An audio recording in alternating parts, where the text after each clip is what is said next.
Devil হান্টে আরও ৫৯১ জন গ্রেপ্তার। Operation devil হান্টে নতুন করে আরও ৫৯১ জন সহ মোট ১,৬৮৬ জনকে গ্রেপ্তার করা হয়েছে।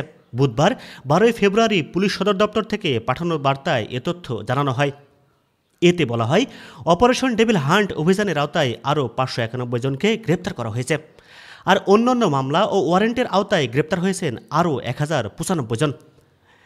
এছাড়া অভিযানে একটি বিদেশি পিস্তল, একটি চায়না রাইফেল যা পুলিশের লুটকৃত অস্ত্র, ২টি এলজি, ৪টি ওয়ান শাটার গান, একটি ম্যাগজিন, ৩ রাউন্ড গুলি, ১৭ রাউন্ড কার্তুজ, ২০টি ককটেল, ৬টি ছুরি, একটি তলোয়ার, একটি হাতুড়ি, একটি রেঞ্জ, একটি প্লাস, একটি সেলাই রেঞ্জ, ২টি লোহার পাইপ এবং একটি কাটার ও ৩টি কিরিস উদ্ধার করা হয়।